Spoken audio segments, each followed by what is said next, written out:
So a lot's been happening here in our food forest since the last report we gave you.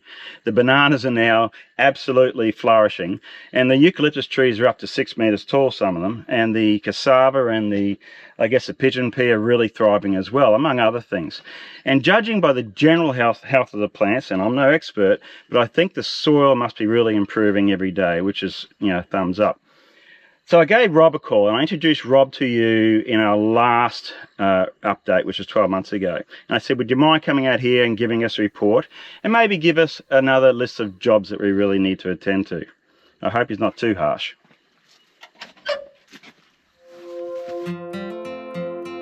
Life on the farm at Seven Hills Estate is far from ordinary. We've had a calf. One of our 8 cows drops a calf, our first for the season. After leaving behind the hustle of city living, James and Michelle transformed their Sunshine Coast hinterland weekend getaway into a full-time home. That's beautiful. Look at that. Between battling droughts, fires and torrential rains, they dedicate their time to cultivating a syntropic food forest, restoring rainforests, revegetating the land, or simply unwinding with family and friends as the animals graze. This year marks a new chapter as they kick off their most ambitious project yet. The first stage of their eco-farm stay, featuring 3 cosy cabins and a barbecue kitchen that will offer a peaceful escape for visitors.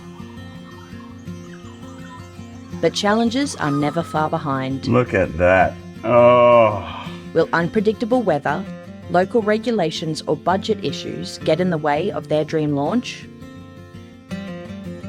Join them on this journey through the highs and lows as they bring their boldest vision to life. And discover what it truly means to make life better on the farm. This is Seven Hills Estate.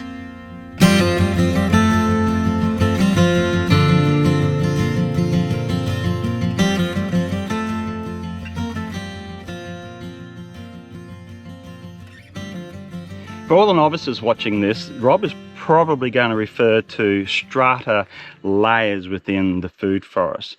So as a quick reminder, we introduced this back in that episode where we did the first walkthrough about 12 months ago. So there's the emergent layer. They're the trees that are the tallest and fastest growing. They need a lot of sunlight.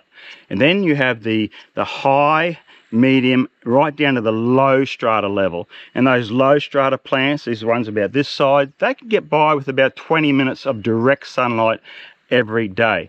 Now we're going to start this walk up in that southeast corner of the orchard. So just as a reminder, it's been 12 months since we had you out here. I don't know if you remember that. 12 months ago you were here. Yep. And we planted this 19 months ago.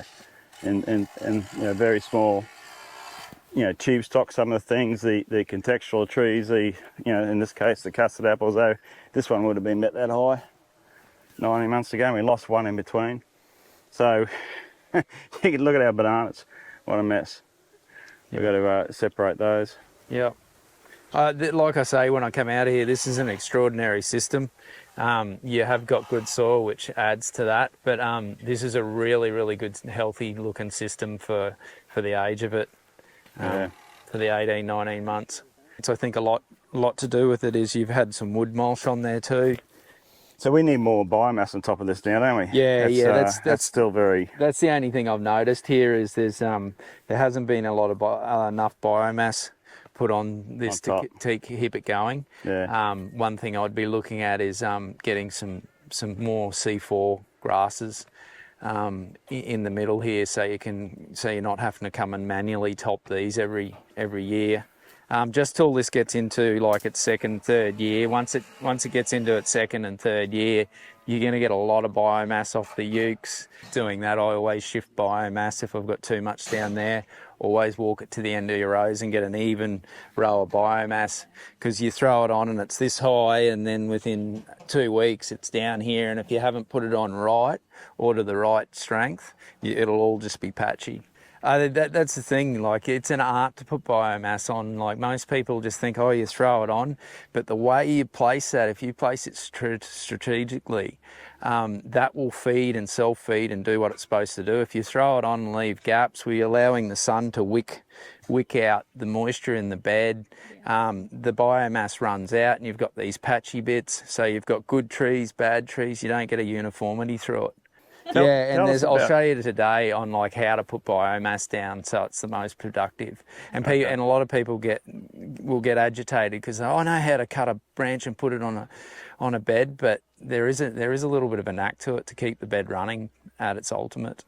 Tell us more about the C4 grasses. What do you mean by C4? C4 grasses is just they're usually a C4 has a big thick leaf. Right. And they provide a lot of biomass. Okay. And so, can you give me an example of a C4 grass is like a Gatton panic or a green panic, Mombasa, right. All those big grasses you see growing on the side of the road with the big thick bladey leaves. Yeah. So you put anything in like that, like signal grass, is that one? Signal grass is probably a C3, right? Or probably a C2 or a C3. I'm not sure. Don't hold me to that. Yeah, no. Signal grass is okay. I've used signal grass. People say, signal grass is rubbish and whatever, but for biomass, it's not too bad. Well, since you've got the resources, and you want to put some more wood chip on it, I'd put the wood chip on. But when you put your biomass back on, I pack it. Because you got to remember, your biomass will always drop about that much. That high? You kidding me? I put it on that high at Cindy's because we got sick of doing it, me and Greg, and put it on that high. It sunk and it changed the bed like you wouldn't believe. Yeah, but that's a lot, isn't it? That's great. It is, but you will never have to do it again because then your system, because this is a 19-month-old system, when this gets a year in advance and we start chopping some of the medium and low strata back and everything, and that's really prolific, you won't rely on your biomass so much. These rows will keep... well, that's great. You create a height with that biomass by putting it there. Yeah. And when you have the low times of biomass, it'll go down a bit, but it never goes down under that. So then the operation of the system operates different to having this tiny little biomass going down to a tiny little bit of biomass all the time. Yeah. So the sugarcane mulch is what I meant by, or the grasses. I like to use the wild grass. That's what you're packing it high with, and you're creating that bum shape. So because you got to remember the small water table. Everyone thinks of the big water table, the rain and everything that's coming from the sky, but your systems feed more off dews than they do rains. So you create the bum like a nice bum, and then all the dew runs back into your centre line. Very important when you're placing biomass to create that bum. Yeah. We prefer to use the word bottom. Okay, bottom. We'll G-rate it. G-rated Syntropics. This is Queensland, mate. Sorry. I know. The problem with this biomass is it's been thrown on, you've got this nice dome, so all your moisture is going to run to the edge of your beds. So once again, no matter what we're doing, we're creating the bum. So I'm going to push that really centre line, and I'll go around here just to give you some perspective.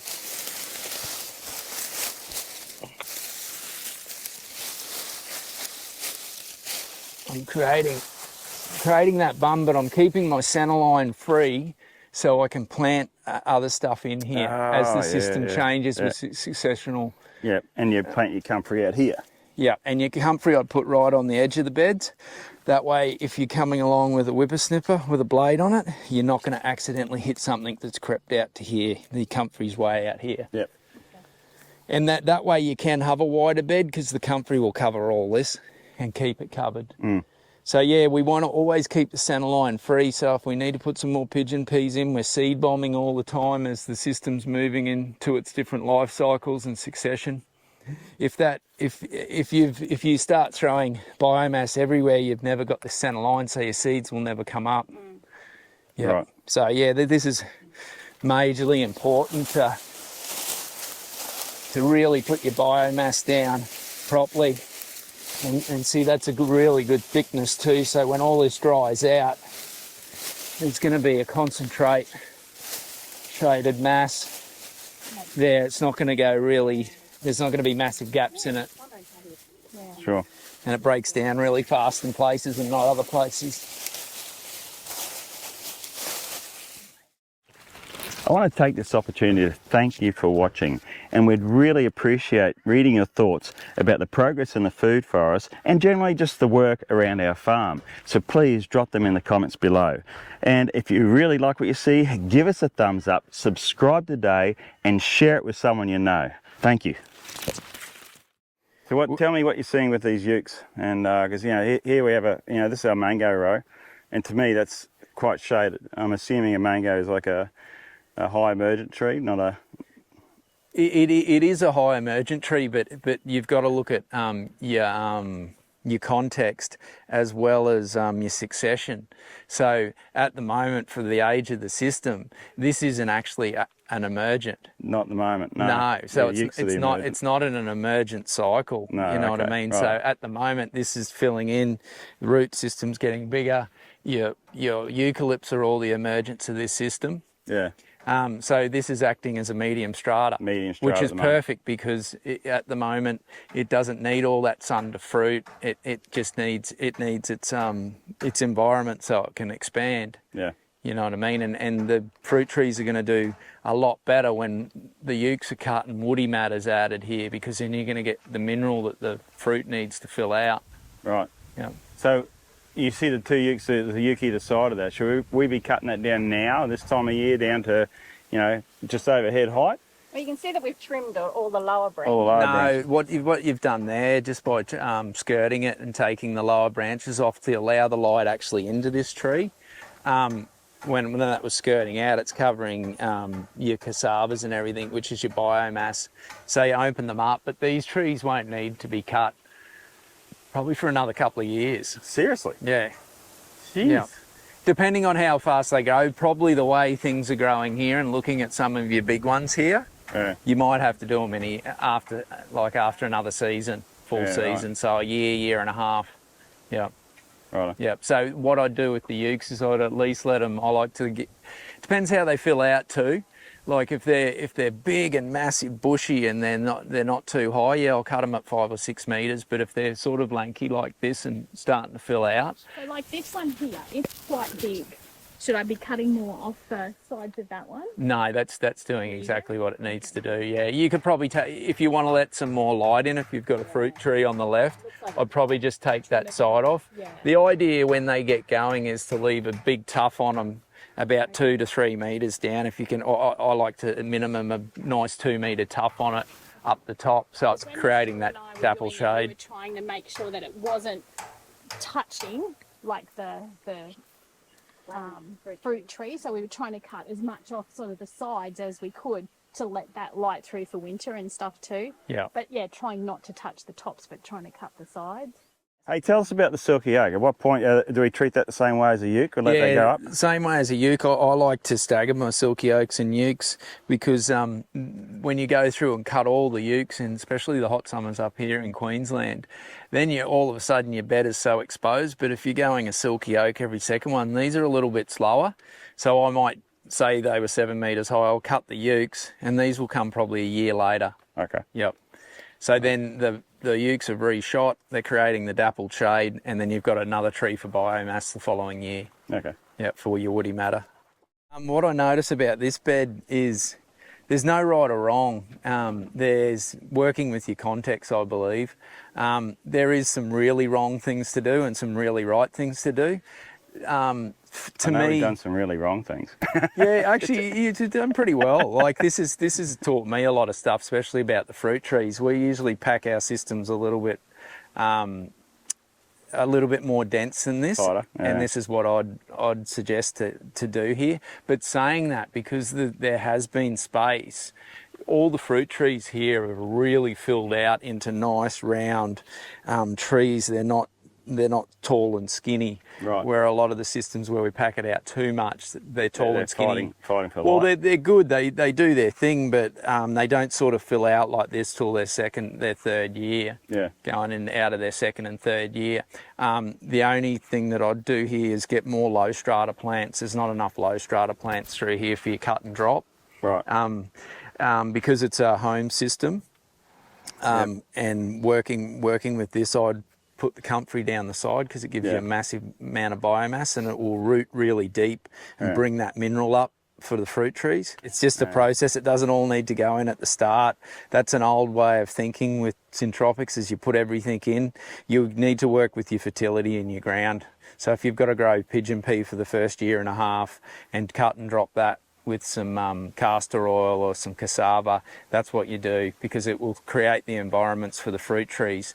Obviously the soil's been good for the fruit trees here, and I think a big aspect of that was you're putting the wood mulch down at the start. It created the environment for the fruit trees. Yeah. With this, I'd be looking at putting some more medium strata plants in the gaps, but stuff that's not, and keep it trimmed so it doesn't grow. Any suggestions, Rob, over what sort of plants? I'd put in with comfrey in, probably some more toolsy basil for your flowers to bring the bees in, pigeon pea. Now, the rosellas, they're an appropriate medium? The rosella bushes? Yeah, your rosellas, if you keep them trimmed and everything, can use them for what you want. It depends what you want to do. You don't want to put a heap of rosella in if you want to harvest the rosella, but if you don't mind chopping and dropping every second one, they work as a medium. Right. So we'll address what you said before. Oh, okay, I need all this light from my fruit tree and all this, and this is shading it too much. Everything is in succession with what's happening in this system. So this tree will have its chance, but if you give that fruit tree a couple of years to really form its root system and everything, when you go to do this big cut and drop on this system, this thing is going to think it's the emergent then. Well, it's going to go into its emergent qualities and it's going to go boom and it's going to double in size. When it has that root mass to support that and the structure because you've shaped it, then you're going to get this nice tree. So don't be too worried if you've got a bit of a spindly tree for the first couple of years. You just want to get it to the stage where it's a nice looking tree by the 4th year mark, because that's your fruiting year. It's 3 to 4. Hello. Yeah, they always get Yeah, that's your the fig tree. Yeah. It come winter time too, they look raggy, and then come spring again they perk up. And they look raggy because something's eating them. Yeah. Right. And the fig blokes I know, they cut them right down to scratch again every year. Boom. It doesn't matter how young the tree is. No, that's what they do. Yep. Geez, that must make them a fast-growing tree to be able to grow up and produce. Yeah, well, you don't, with your figs, on a commercial level, you don't want them pretty big. No. So they're cutting them down, they grow, they've got the nutrient, everything, they grow, they fill out, they pick all the figs.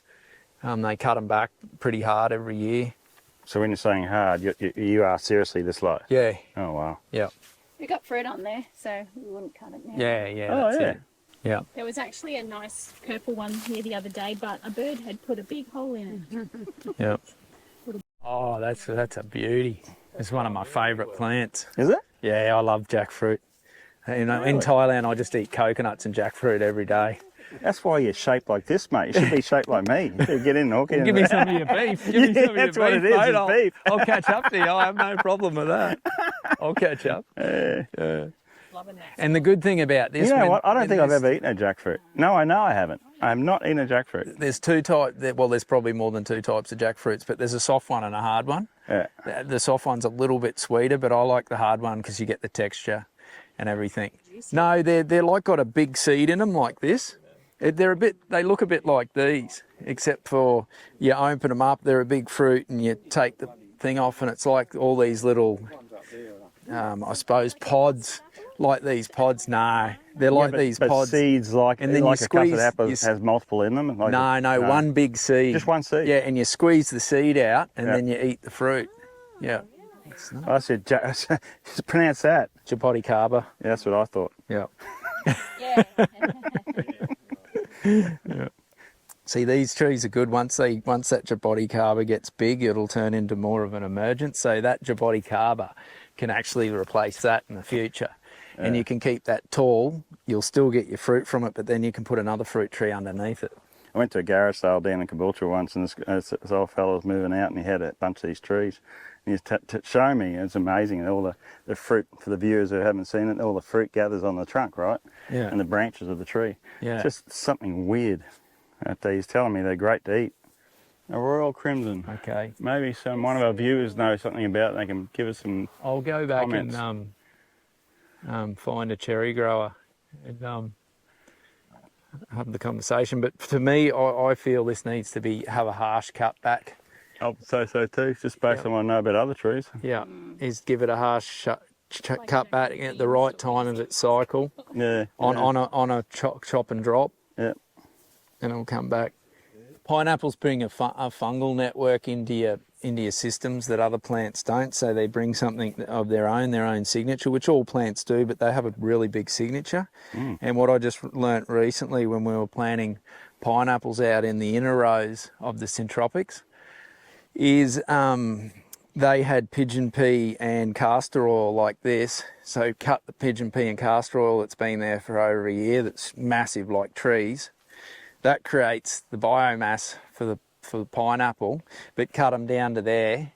And that way the pineapples get put in, they establish, but then the castor oil and the pigeon pea and everything shoot back up, and everyone will think, oh, it'll shade the pineapples. But you work with their their succession and everything. So this plant, like once again, when that biomass gets big, you'll cut that biomass down to feed the pineapple. But when the pineapple's coming into fruit, it needs sun to fruit. So you'll cut that back to trigger your fruiting. Right. So you work with the cycle of the pineapple. So when you're doing big interrows, you go, right, this is going to fruit. This is going to fruit in a couple of months, and you go, right, we'll cut it back. You give it major food, and it triggers that cycle of where they all fruit. Yeah. So this was our last bunch that developed. So it'll probably be one of the last bunches that we pick. Yeah. But the ones on the other side up further, they're getting a lot better. Yeah. And the skins on them sometimes when they're not healthy, the skin's like got a softness to it, where this has got a real taut hardness to it. Not that I'm a banana expert, but usually with the filling out, like you said, the fat ones, they like their phosphorus and their calcium as well. So that's the wood chip putting back into them. And with bananas, when you've got a small system like this, what I like to do is shortcut a little bit and go and put some wood chip around them, because any bananas I see growing in wood chips grow really good full fat bananas because of everything that breaks down out of that woody matter. Okay. Yep. Okay, that's good to know. So yeah, it's a bit of a cheat. With a large system, it's not viable. Yeah. But if you've got the wood chip, or you get some off some tree loppers or something, it's definitely worth doing. It saves you buying bags of mineral and all this. Well, you'd still put some mineral on it, but going and buying a heap of inputs. Yeah. Yeah. Okay. So with what you just said then, that's just been harvested, a banana on there. Yeah. Another thing a banana farmer showed me, which made a bit of sense, was you leave that for a week or 2 or 10 days. You cut it and then leave the stem in there for 10 days, so it'll suck all the juice out of that and put it back into your next ones that are going to fruit, and then cut it out at the bottom and bowl it so it fills up with water. Last time. Yeah. Yep. And basically here, like if I was looking at this bunch, I need a grandmother, a mother and a daughter. So I'd be looking at the next one, and it would more be a centre one, because we don't want these bananas to creep. We want to keep them centre line. So I'd probably pick, that's probably more centre than anyone, that one. Here's your grandmother. Yeah, that's it. Would this be That's your grandmother. a daughter here? That one's in the middle, so that would probably be your daughter. I'd probably choose these two. Yeah, and then leave another little one coming up. Yeah, that way that'll fruit straight behind that, and then that one would have been formed. Yeah. Hold that patterning, and then dig all your little suckers out. Yeah, wow. Yeah, the pawpaws are super healthy. Yeah, lots of those in here. We can't even eat them all. The other thing with your pawpaws, if you want the black spot and everything to be less on the pawpaw, as your leaves tend to die, they create a fungus on the bottom that drops on the pawpaws, so you cut them off. Oh, really? Yep. So you cut them off. You obviously got to leave them on there for a certain amount of time. If you go cutting too many off, they are feeding photosynthesizing for the plant. But yeah, they as they get manky like that, it's when you want to cut them off. Peanuts are really good for around your fruit trees, because they'll drop all the nitrogen. They'll produce the peanut, and then out of everything rots away. after the season, they'll just dump a lot of nitrogen, really great around fruit trees. An old farmer told me plant comfrey and peanuts around fruit trees because the comfrey will bring up the minerals and the peanuts will provide the nitrogen for them. Well, this is just a fun experiment, but this is our second crop. This is second year. Grab a piece out and pull it out, you see all the peanuts. There, you see them there. Look, just turn that over, what you got in your hand. See all the peanuts there? Good, aren't they? Yeah, they're there. Yeah. Oh, they taste terrible. You need to roast them, salt them up. Last year, yeah, quite nice. Still not ready, huh? Yeah, they need a bit Bit longer. yeah. Coffee tree? Yep, They're the ones you gave us, Rob, those coffee. yep, cool. And some of them are looking a bit sad, but some of the ones down there are just amazing. Yeah. Yeah. So They did go, light. yeah, we thought we were going to lose a few. It looks like it's starving for something a little bit, that, but two, it's probably getting a heap of sun. Yeah. And they like under canopy. Yeah. Really? Because I was in Hawaii just, I don't know, a month ago.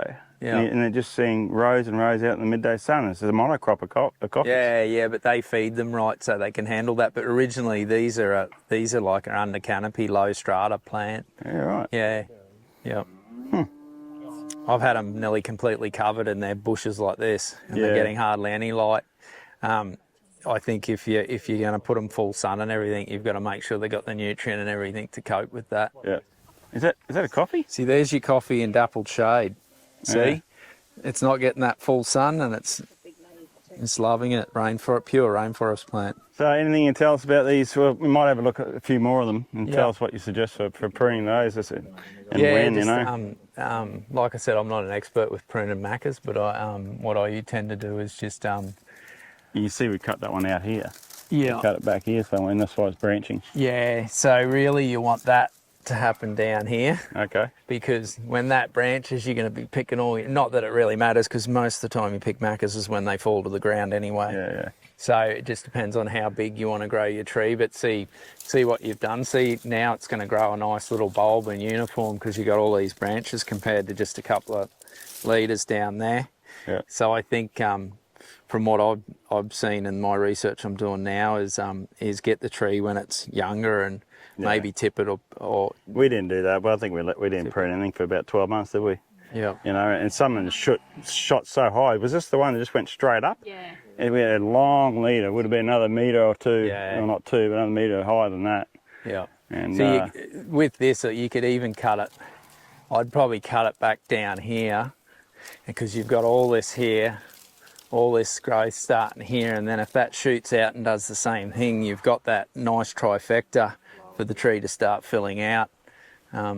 And that's the thing, that's what I love looking at plants, is go through and tip a plant here and there and watch what happens to it. Because then what happens after you do it a few times, you can look at a tree and go, if I do that, it's going to shape like this. Yeah. It's like you're working on a piece of artwork. Yeah, I don't mind experimenting. Yep. But this lead is going to take all the energy through winter. And like I said, I'm not an expert on pruning, but I would probably prune this back here so these shoot up, and by the time they get to this height, you're going to have some shoots here. And just treat it as an experiment, see what happens come the spring. We'll let you. So yeah, I always look at my lower branches, so I see what's coming up. I want to get a uniform shape. So like I said, that's going to take off. So I'm just going to allow for shoots to form here. And I just on an angle, so if it rains, water runs off. Ah, good idea. With your flowers and everything, you just want to, when you're buying them, ask them how prolifically they flower. You know, if they've got this short window of 4 weeks a year, I tend to stay away from them. Unless they're something like marigolds flower longer than that. But if they throw heaps of seed and they're throwing all the seed back for next year, yeah, that's no worries.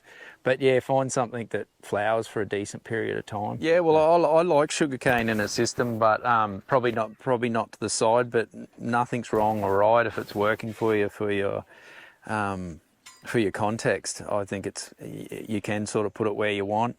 But I love the cane because it's a quick biomass if you've got the area to put it without it shading out what you're trying to grow. But you can see that we've let this grow and it is shading out, shading out other things. So, it needs a good chop. do you know much about it? If you're going to chop it down, we just chop that down to head height. Yeah, I always chop it back like the cane growers do, straight back to base so it shoots again. So it's a bit like bamboo, does it? It just gets out of you've got to be careful when you cut it up too, because if you just throw it down, it can shoot everywhere. So I usually throw it in a pile and just keep an eye on it. And that looks like it's shooting up. Throw some mulch over it so it breaks down. Yeah. Yep, especially when it's like this age, it'll shoot really, really easy.